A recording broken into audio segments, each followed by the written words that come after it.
Germany की एक लड़की जिसका नाम मारिया था। एंड मारिया को मल्टीपल पर्सनैलिटी डिसऑर्डर था और एक बार मारिया का कार एक्सीडेंट होता है और वो मारिया अपनी आंखों की रोशनी हमेशा के लिए खो देती है। और मल्टीपल पर्सनैलिटी डिसऑर्डर होने के कारण मारिया सालों से अपना इलाज करा रही थी और वह अलग अलग समय में अलग अलग पर्सनैलिटी में ढल जाती थी और उसकी बाकी सभी पर्सनैलिटी भी अभी अंधी ही थी।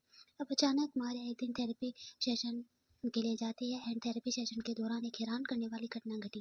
पहली बार मारिया एक टीनेज बॉय की पर्सनैलिटी में ढल चुकी थी। हैरान करने वाली बात यह थी कि जब मारिया टीनेज बॉय की पर्सनैलिटी में गई थी तो मारिया सब कुछ देख सकती थी और उसकी आंखों की रोशनी वापस आ चुकी थी। लेकिन हुआ क्या, जैसे ही मारिया टीनेज बॉय की पर्सनैलिटी से वापस मारिया की पर्सनैलिटी में आती है तो वो वापस अंधी हो जाती है।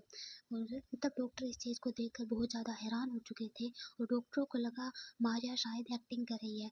और डॉक्टरों ने इस चीज़ को नोटिस करने के लिए या समझने के लिए मारिया की स्कैल्प पर सेंसर लगाए ब्रेन की गतिविधियों को जानने के लिए। अब डॉक्टर इन गतिविधियों को देखकर बहुत ज़्यादा हैरान हो चुके थे।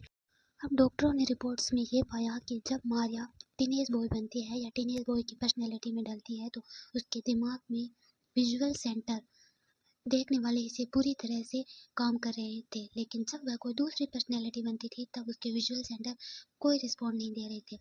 तो इस तरह आप समझ सकते हैं कि आइडेंटिटी उसके दिमाग को बता रही थी कि कब दुनिया को देखना सुरक्षित है और कब सुरक्षित नहीं है और उसी हिसाब से उसका नर्वस सिस्टम उसे सिग्नल भेज रहा था।